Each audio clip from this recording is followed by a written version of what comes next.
Welcome back to AFTV, everyone. Time to preview Arsenal's trip to Burnley. Been a while since we've been there. I think the last time was a 1-0 win. Martin Odegaard scored the free kick that won us the game. The game before that, I think Aubameyang did score. A little Xhaka Leno error. I can't remember who was at fault for that. But the point is, it's been a weird one. It's always one of those trips that we've looked at and gone, difficult 1-1, Burnley away is awkward. They haven't been in the league for a year. They've come back. This is our first trip in a while. It still feels like it could be tricky, but I bet we're all probably anticipating an Arsenal win, especially after the form we've been in. I'm here with Cecil and Laurie to go through the main stats, the main look ahead to the game, and we're going to predict the 11 as well, and you can do that via the AFTV app. So do download the AFTV Plus app. You can have your say, tag us on socials, let us know in the comments below as well. Welcome to you both. Let's talk about it. The last trip to Burnley, you were there, the 1-0 win, Martin Odegaard. But this is a very different Burnley we'd be coming up against now. Definitely, it's funny because I remember that game. I think me and Robbie went up there and I was like, oh, Burnley, it's a tricky one. We need to get, because that was actually around that time. We'd won, it was our 5th game of the season. Yes, and we'd just beaten Norwich. Correct. I think, but we lost the 3-4. 3-4, and it was turmoil at Arsenal at the time. People obviously calling for Mikel Arteta's head and saying that, you know, Arteta out. That was around that whole time. So I remember being very nervous for that game, and it was Martin Odegaard free kick. But a lot has changed since then. Obviously, company taking control of the Clarets. They're a team that play, they've done so well in the Championship, thinking they can keep that same style of play here in the Premier League. Hasn't been the same. They've been beaten by many teams. They're currently sitting 19th. I think a lot of people would say they're looking to go down. Arsenal off the back of a great run of games. If you look on their record, it's 1 defeat and 4 wins recently. So I'm just waiting for the 5. I like to see 5 green ticks. So hopefully after Saturday we'll be seeing that. And we are the only 2 teams to have won 100% of games after the new year. Us and obviously City. So we're coming with confidence. 6-0 against West Ham. It feels like though, when things are like this good. Algorithmically, I don't know what the word I'm going for here. Algorithm. Say that again. The algorithm of this you'd expect for. Don't ask me what that word is. I don't know what that word was, but it didn't sound right. I don't know what you're trying to say. So I'm trying to say algorithm, but algorithmically, you'd expect. That was the word. Got it there. Algorithmically. Is that what you said? Yeah, that is the word. I understand algorithm. So yeah, we'll go with that. Cool. So the algorithm would say that there might be not a slip up, but a lower scoring game. We've scored on average in our last 4 games 4 goals. It's 16 goals in the last 4 games. So I want that to continue, but you'd think with that algorithmically. What you mean is chances are it might not continue. Right. Is that what you're saying? Let me help you. Right, okay. Let me help you. There's 2 minutes we can cut. Exactly. Let me help you, my Go dear on. friend. We are now at what I call the business end of the season. Mm-hmm. There is no room for error. There's no slip-ups. I know there's 14 games I think Arsenal got left. It's February though. Yeah, but I always think business end is I the wouldn't last say it's 10. now. But you're right. I think we're in the business end. Let me help you. It's a clear 3-horse race at the moment. Yeah, City, Liverpool, and ourselves. We cannot afford to slip up. No disrespects, especially against the likes of Burnley. Mm-hmm. What is the point of beating Liverpool 3-1 so convincingly? Mm-hmm. What is the point of smashing West Ham so convincingly if you go then to Burnley and slip up? So there's no room for error. Arsenal simply have to win this game. Well, that's true because of the standards that Liverpool and City have set. But I mean, After Liverpool, I was saying West Ham was important because you want to keep that momentum. You don't, because you want to send the message to the rest of the league that the Liverpool win wasn't a one-off. What we did in that 90 minutes, what we did in the games leading up to that, wasn't by accident. And then, my word, there could have been no better performance and result than to win 6-0 away at West Ham, who sit in the top 6, 7, 8, wherever it is, to consolidate that Liverpool performance and win. So I agree with all that. But now, for me, we can't have every result dependent on every result. Yeah. Now we've done great work, we go again, it's Burnley, and then we go again, it's another. And all expectations that we go and win, that should be the demands for Arsenal. If you don't, you put to bed, you go again. But the problem is where you are, right? And I agree that City and Liverpool, mainly City, I do feel like Liverpool, they've only lost 2 games all season away at Tottenham and Arsenal, so you've got to include Liverpool in this, especially with what they've done over the years with Jurgen Klopp. But those two have set trends over the recent years of They go again and again and again, and then there might be a draw, and then they go again and again and again. And Arsenal need to show that they can do that, because we haven't won more than 4 games in a row this season. Yeah. In fact, I think we've only done that once, and before that we'd struggled to do 2 before we hit another draw or defeat. Arsenal need to make it 5 on the bounce and try and keep this momentum going, because that is unfortunately what it's going to take to win the league. It does feel like we are heading towards that, though. Like I mentioned, this is the most confident this is why I I've felt of described it Arsenal's as form the all business end of the season, because literally every game, every point, every goal matters. I mean, I was at the West Ham game, and fair play to Turkish. I was in a little bit of apprehension because obviously West Ham had beaten us twice already in the season, and you're at West Ham, and it's a big game. Declan Rice coming back to West Ham, all the rest of it, and I was saying, you know what, I would take a 2-1. And to be fair to Turkish, you say, listen, man, not only do we want to win, we want to try and get it done by half time. And I looked at him, I was like, what, you reckon? He goes, listen, man, I'm feeling that vibe. And fair play to him, he got it right. Now, like I said, I don't want to disrespect Burnley, but let's have it right. They're 19th in the table for a reason. They say the table don't lie. They've only won 3 games all season. We have to be beating Burnley, bro. There's just no... I mean, Liverpool and Man City would look at this game against Burnley as food. And I'm not saying that we should look at them as food, but we should definitely be going into that game and thinking, listen, we've got to go there. I don't care if it's a scrappy 1-0 or a 2-1 or a come from behind 3-2, but in the final analysis, we have to be taking 3 points from Burnley this weekend. Yeah, but you know what I find weird about Burnley is, like, they do try to play. And the thing is, am I more fearful of this Burnley side or Sean Dyche's peak Burnley side? It's Sean Dyche's team, because they felt like your kryptonite. They felt like they could hold you out for 90 minutes. They could do you on a set piece. They were effective in the way they did things.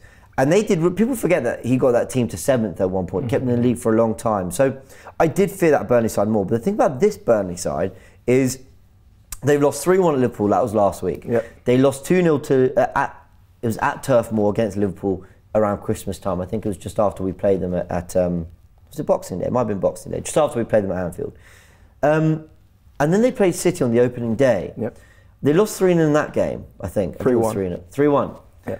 Now, you might all think I'm crazy, but in all those games, I saw Burnley do something. Yep. I saw them throw some punches. Yep. I saw them create some openings. I saw them. So if we have a little bit of an off day ourselves, and we know that a lot of the talk this season has been that we've not been able to put the ball in the back of the net, convert our chances. Sometimes we lack that creativity. That's not really been true of the last month or two. If they catch us on that off day, Burnley can hurt us. I do think that's going to the radar. Sorry, can I just follow up? Can I follow up on that? Only because I've got all the information here about that. And I haven't? No. Go on. No, he's right. I think the misconception as well of Burnley can be that they are definitely a possession-based team, but they don't always dominate possession. I think I looked at their last 3 games. They had less possession than all the teams they played, including when they had the draw against Luton. They had less possession against them as well. But they do always get opportunities. That game against Liverpool, they had opportunities. Yeah, they did. Yeah, Fofana was in a few times. Exactly that. And obviously, when they played us at the Emirates, we won 3-1, but Koleosho was such a problem for us. He absolutely burned out Tomiyasu on that day. They had a go. I remember Laurie famously saying they were better than Sevilla. Oh, yes. Yeah, I said that they would give us a better game. And to be fair, they did. No, you're right. You said that about ability. All week he was ripping Sevilla. Now, this might be the worst team. Who were worse, West Ham or Sevilla? Well, at least West Ham tried. Sevilla didn't try. It's a training game. No, I mean... But yeah, just taking up on what you said there. Burnley, I mean, I've been watching a few of their games this season. For a start, what might surprise a lot of people is they actually play a 4-4-2, which is not the formation that you would expect Burnley to play, certainly when they've had managers like... Not of a possession-based side. I get what you mean. Yeah. Whether they achieve the level of possession they're seeking is another matter. But they do try and play. They do try and play out from the back. And they do try, when they're in games, to try and win them. And a lot of Burnley fans that I've listened to on phone-ins has been quite critical of Kompany, because they're saying, listen, we are what we are, accept our limitations and play accordingly, whereas Vincent Kompany has stated publicly on many occasions that he has a certain philosophy, certain style of play, and he's not going to compromise that. No. Whether they stay up or go down, and he feels he has the backing of the board and the players, and that's the way they're going to play. Now, what that does, it makes it, I wouldn't say easier, but we can facilitate our game against Burnley a little bit easier because they're trying to engage with us at times. Whereas other teams will put the 2 banks of 4 and sit back and wait for us to break them down. Yeah, it could be very open. Yeah, so it'll be more open, I would suggest, than we would say if we'd have played Sheffield United or Luton or one of those types of teams. Yeah, So, I hear it. Give us the match stats going into this. Of course, Arsenal, as you mentioned, 4 wins out of their last 5. What was that defeat? Fulham was the one just before that run of 4, of course. Then we had the Liverpool Cup defeat, and then we had the 2-week break. But Arsenal definitely come back good from Dubai. Hit us with the rest of them. So, James, you've actually covered a lot of this from the start. Oh, fantastic. Well, let's move on then. From the start of the video. No, generally, I think all I've really got left is kind of their injuries. And I mean, they got Taylor out, Beer out, Koleosho, who I mentioned earlier, he's out, Nathan Redmond, and Foster. So those are kind of... Is Foster out? Yeah, that's what they're saying. Unknown injury, return date unknown. So they're saying Foster is, Because he's the top scorer this season. So that's kind of the news on that. Arsenal obviously got a few players out as well. They're saying 7 first teamers are injured from last Sunday at West Ham, and it's looking like only Takehiro Tomiyasu may be available for this game. And hopefully Takehiro who? Say that again. Takehiro Tomiyasu. Oh, say that, sorry. That one, man. It's not every day. I'm sure he never said that the first time. But anyway, go on. I don't know why I wanted to say algorithmically. What's the status with? What's the status with Jorginho? Well, I was going to say, here's my next question. Someone asked me this on Twitter. Are Arsenal in an injury crisis? I think so, yeah. Go through the list. Here we go. So, we've got Fabio Vieira out, of course, Jurien Timber will definitely be returning in time for this. Gabriel Jesus with a knee injury again. Takehiro Tomiyasu with a knock, but it's looking like he will be available for the squad this Saturday. Alexander Zinchenko with, I think he's nursing a calf injury. Thomas Partey obviously still out, don't really know what's going on there. Emil Smith-Rowe is out, and then Jorginho as well with a foot injury, but potentially... That's 8 players that would all play a part in the first team squad. Is that an injury crisis to you, Laurie? That is not a good look, however. None of those guys played last week when we played so convincingly well against West Ham. And again, I'm trying to keep it level, guys. I'm trying not to be disrespectful. Even with those guys out, we should have enough in our team to beat Burnley. That's not being disrespectful. No, but some people are going to look at it and say, oh, even though you described it as an injury crisis, I'm still predicting a win. I think they'll throw punches us, Burnley, but yes, I'd expect the element to go that. See, that question... So in other words, what I'm saying, let's not make no excuses. Do you believe there's injury? That is, to me, an injury crisis. That's an extensive list of injuries, for sure. Where I say it's not a crisis is, it's weirdly avoided our key players this season, and maybe some of those players would have been key if they'd been more available, like Jesus, who's played, I think, 47% of games this season. Thomas Partey, one of them. But when I look at it, the goalkeepers, David Raya, untouched by it. Ben White's had problems, but he's been able to play, so that's 2. Saliba, Gabriel, fit all season. Declan Rice, fit all season. Ødegaard did have, I think, a couple of weeks, but largely fit all season. Saka, fit all season, bar maybe a week. Martinelli missed a month, but fit all season. Trossard, fit all season. Who else have I missed? Kai Havertz, fit all season. That's 10 players that I think start for Mikel Arteta, maybe not Trossard. So he's had, I'd say, 8 of his 11 always available. So I'm reluctant to say crisis. Are we one injury away from a crisis or not? You just name the 11. The only person I think that can cover that would be David Raya for Ramsdale, but... It's a horrible list, and I don't think people should take it lightly. I don't think rival fans will care, but I think I think there should be some acknowledgement that is a very big list of players out. I think the way I look at it is, if we lost... For me, last season, losing Tomiyasu and Saliba was a bigger impact on this squad. Yeah. For when we needed them and for what we had, then... And it does also depend on who you're... Even though there's more injuries, do you know what I mean? That's how key... And whereas now the squad is beefed up. It does also depend on who the opposition is as well. Yeah, I wouldn't say crisis, but I'd say I certainly wouldn't use that word for this game. It's definitely an issue. But you're right. I think everyone's having injuries within the league, and I think if we was to slip up at Burnley and then somebody came out or proffered the excuse about injuries, I think we'd get laughed out. Yeah, we would.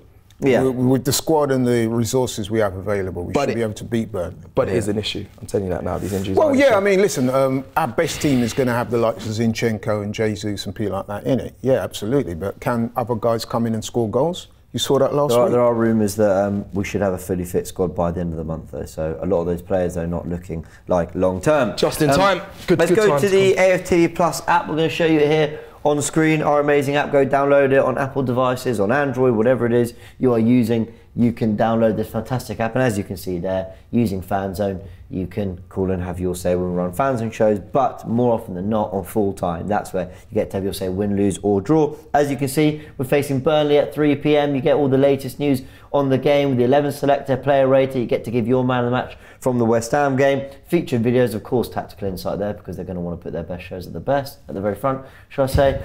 We laugh at that, Cecil. No, you're right, you're all right. No, I'm joking. 6-0 win at West Ham. Some merch there. There's Cecil wearing the I Like It top. Laurie, where were you for that shoot? For some reason, I don't get invited to these modelling gigs. I'm not sure I even got invited. I think they just superimposed you. I don't know what I'm doing there. And of course, podcasts as well. So let's go build our 11. And we do it here on the screen. The 4-3-3 is ready to go. It's the 11 we expect, or the formation we expect to see. Hashtag AFTV11 is your way to let us know on socials. And look, I'm not going to waste time. Let's just go through the ones we know. Carl Hine in goal. Okay, there we go. I've had my fun. David Ryan in goal. The back four. We know it's going to be Ben White. We know it's going to be Saliba. We know it's going to be Gabriel. Could it be Tomiyasu? Yeah. Could it be Tomiyasu? So something tells me that it's going to be Kivior, because if Tomiyasu were... Why wasn't he in the squad for West Ham? I think it's an injury. I think they're slightly lying. Or it could be. I mean, he was involved in the Asia Cup games. Yeah, but it could be that he came back and he was slightly off the pace. Could have been that he's slightly off the pace. So. Maybe. James, what are we thinking? I think Kivior. Laurie, what you think? Listen, I'm going to say this unequivocally from the start. You just had arguably your best performance of the whole season last weekend. Keep the same team. 11. Yeah, I think that's. I'm with that. I just Kivior in there. I'm just trying to think. I know you put Kivior there, but what game does he get reintroduced back in? Do you think he comes off the bench for Kivior in this fixture? Tomiyasu, or do you? Yeah, maybe. I mean, if Tomiyasu is fit or has a level of fitness where he's deemed part of the squad, then there's nothing wrong with having him on the bench. Kivior deserved his opportunity to start this game. Arteta was clever as well by having Ben White as the inverting fullback in this game. Kivior didn't have to do anything that wasn't out of his remit. Yeah, nothing was uncomfortable to him, because the back three was Saliba, Gabriel, Kivior. He was essentially playing as a centre. But what he had to do, he did well. I thought he was very good. Yeah, and a lot of the fans I spoke to were impressed by Kivior. So yeah, agreed. I think he's done more than enough to keep his place. And yeah, I agree. All right, so the midfield three then. I mean, Odegaard and Rice, cool. We know that. I mean, off the back of two of their best performances of the season, they have been. Shout out to Martin Odegaard. I thought he was outstanding. Yeah, Had it not been for Declan Rice and Saka, obviously they influenced the goal stats more. But trust me when I tell you, Odegaard was outstanding. I agree. The way he led the press, the way I saw him cajoling the players, his movement off the ball, his distribution of the ball. He's a phenomenal player. Yeah, he was real captain's magical performance. Actually. And he played my favourite type of Odegaard performance, where it wasn't, he was creating chances, but it wasn't chance after chance after chance. He wasn't spamming cross into the box. It wasn't through balls galore. Yes, you got a little bit of that, but mixed with his control, his tempo setting. We're going to speed it up, we're going to slow it down. We're going to just he's had his fun as a central midfielder, as a 10. Out wide, he did everything. And dare I say, when you're at the game, and Cecil, you will know this a lot as well, sometimes you see things that you wouldn't normally appreciate when we're back in the studio. Yeah, 100%. So if I say to you that even though Declan Rice and Saka grabbed the headlines in terms of goals and assists, a lot of people were saying that Odegaard was their man of the match. So that tells you just how good he was. Yeah, his ball retention is ridiculous. Like the way he gets on it, finds pockets, but he doesn't rarely lose the ball. I remember Turks used to joke about his shimmies, but they are so evident. The way he drops his shoulder and the information he puts on passes, he's quality. And what a game he had. So does Kai Havertz keep his place in midfield? Well, you know what? If Jorginho's available. Kai Havertz, right, I'm going to say this now, I've said this before, he is the most, it would appear anyway, the most polarising player within the Arsenal squad, because you just get so many different viewpoints on one player in the same game. So I know Turkish, well, we all saw what he did in the player ratings, and he took some stick for it. At the time, I disagreed with Turkish, and I still do. I did think he had a decent game. However, I'm going to say this, right? The reason why I think Turkish and one or two others are critical of Havertz is because he doesn't, and this happened on Sunday, in my opinion. He did well. He put in a shift, which I would say is the prerequisite. But does he impose himself on games? Is he involved in those key moments consistently enough whereby you come away from the game and say, you know what, Havertz was outstanding. Just a bit like what we were just talking about Odegaard. Even though he didn't score, even though, you know, he didn't assist as much as Saka and the rest of those guys, he clearly had an outstanding game. How many times can you say that about Havertz? And I think that is why people tend to err on the side of negativity sometimes when it comes to his and the fact that he cost so much money. Havertz will play in this. He will play. That being said, he will play. I thought Havertz was legitimately good against West Ham. Now, I was watching the big debate they had on Big Six about Havertz, and I was hearing the player ratings, and we were talking about Forever Arsenal. I have not been one. I really haven't. I know people sort of see me as the delusional optimist sometimes, and you know, James, you'll just back anything Arteta does. But I really haven't backed this Havertz signing. Not when we made it, not when we spent 65 million, not when I saw him on his debut, and not all season have I ever gone, oh yeah, I'm seeing why we did it and I'm really rating him. But I'll give credit when it's due. I thought in the Community Shield he was good. I thought in the Brentford appearance and he got us the goal, he did well. I thought Luton away did well, he had a little bit of a run. I thought Palace away did well. I thought at Anfield he put himself about. But again, were any of those performances like really kind of stand out? Maybe the Community Shield, he missed some chances though. So I've not been one to kind of overdo it with Kai Havertz, and often I've been the one calling for Jorginho to play, and people haven't understood why I wanted that, and he's former Chelsea, so there's no agenda here. But I will say, I thought against West Ham, he was genuinely... Italian tax, that is true. I will say, against West Ham, I thought he was genuinely good, Kai Havertz, genuinely. Yeah. And what I mean by that is not, was he playmaking loads, was he getting on the end of loads of chances? I just thought he was always picking up second balls, winning his headers, he always seemed there. Like when you needed a body there, he clearly is positionally very intelligent. And then when he was getting in around the final third, there was the odd misplaced pass. Yeah, there was the odd like, oh, Havertz moment. But generally, I saw him play some really good balls into the box. I saw him lay it off for Saka, which I thought was a really nice move he got involved in as well, making a good run off the ball, getting Saka in front of goal. I saw him picking out Martinelli and Odegaard a few times. And I saw him just doing things also with a bit more of a tempo. There were little moments that you might go, James, this is the bare minimum, and I know, but like little moments where he drove with the ball and rolled a really nice pass inside for Trossard as we started to move. He seemed to just keep things ticking, not slow it down. And my problem has been, all season I've looked at Havertz and thought, you're slowing this down, whereas he looked up to the tempo of the other players. Was he doing a lot with it? No, he wasn't doing loads. I agree. If you asked me to score his performance, I said a 6 or a 7.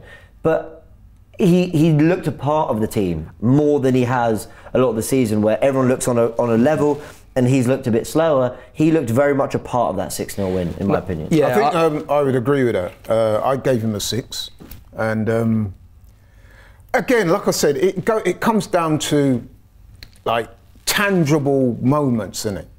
Like goals, assists, or you know what I mean, breakthroughs and stuff like that. And for 65 million, provided there's an enough of those expectation for a 65 million pound and second highest paid player at Arsenal as well. Yes. And the thing is, people say, oh, you're being accountants. That is a part of it. Like 100%. If Arsenal are going to make someone one of their highest paid players, they're going to spend 65 million pounds on him. A lot of resources gone on someone that you want what they give to be very noticeable. Exactly. I give Eddie a bit more criticism as well, and more scrutiny, because, sorry, is a word I'm using for, because he has a 14 on his back. Some people say it's just a number, but for me, that's an iconic shirt, and you've got to kind of live up to that. I'll quickly just talk about Kai Havertz, not his biggest fan. However, what you said about him in West Ham, spot on. I saw Arsenal, now you did tactical insights, so you probably have the information more on it, but I saw them spam the ball into the box way more in that game than I have seen pretty much the whole season. I expect similarly to see that against Burnley. I feel like to break a low block, doing the intricate stuff, it can work, but it takes time, and we haven't always been amazing at it.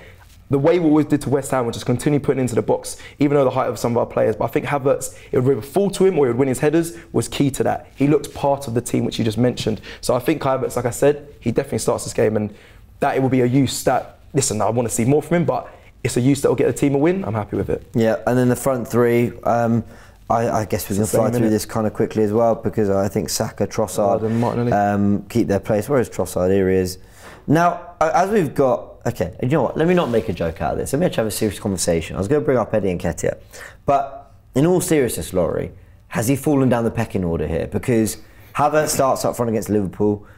Tony's wanted in the summer, or Osimhen or someone. Jesus is the starting 9, and now Trossard's getting the minutes. it is looking that way, Freddie. Yeah, it is. Yeah, I've got a bit. Listen, I've advocated for Eddie in the past, and I will continue to do so in the future. I think he is a good player. Is he that guy? No, he's not. He can come in and do a job, but my thing is with Eddie, I think he gets far too much criticism from the fan base. I think it's unfair, and I think it's not warranted.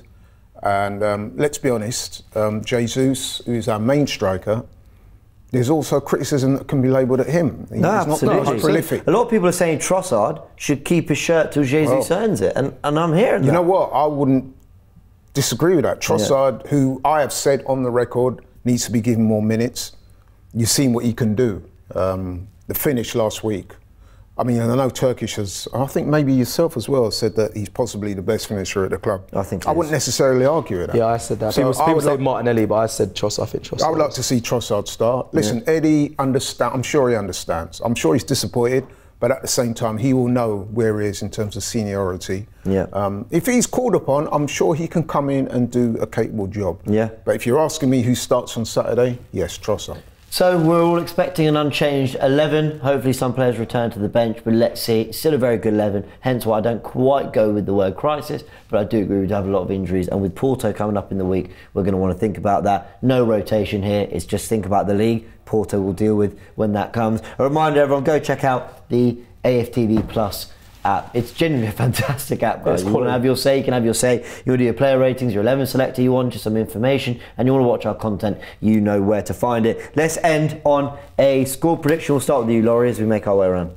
Right, I'm going to be quite bold. I'm going to say, listen, Arsenal are in a rich vein of form at the moment. They're scoring goals for fun, and they're playing against a team that's conceded 50 goals this season already. Well said. 20, yeah. The sheer logic tells you that Arsenal are going to win and going to win comfortably, and I'm going to go with that. I think Arsenal 3-0. Okay. Makes sense that score prediction, to be fair. I think it's either going to be a tight 1-0 game for Arsenal, or, which I'm going to predict because I'm hoping for this as well, a 4-1 win to Arsenal. That goes against the algorithm of what we're going to see and expect. But for me, 4-1 to Arsenal. It's the word of the day for me now. Algorithm. Let us know in the comment, right? I don't think algorithm even works for what you're trying to say, but it's... You could just phrase it in that way and say the algorithms would state that, rather than trying to trip yourself up with words that we're not even sure exist. I don't know. Anyway, fair enough. Score prediction. I've gone for 2-1 Arsenal, but like one of those... We're 2-0 up, we're comfortable. Not to say it's going to be easy, but like we find ourselves maybe in a 2-0 lead by the hour mark. Nottingham Forest. Yeah, but they'll throw some punches. We might concede a goal that irritates us, makes it a bit nervy. They'll have a go, Burnley. Like I have a lot of respect for what Company's doing. I think they'll get relegated, but I think they'll come straight back up. They'll be more equipped, and they'll do what they did with Dyche a few years back. I think we spoke about this on the last preview before the game of the Emirates. They had a go at the Emirates, and I think they will have even more of a go here at Turf Moor. All right, everyone, that's been the preview. Hope you've enjoyed it. Go hit the like button if you did enjoy it. Go check out all the other content that's coming out on the channel. And as always, we're keeping up to date with everything that happens in the game before and after on AFTV this Saturday. So join us there for the big game, Burnley vs Arsenal, and another step in the title charge.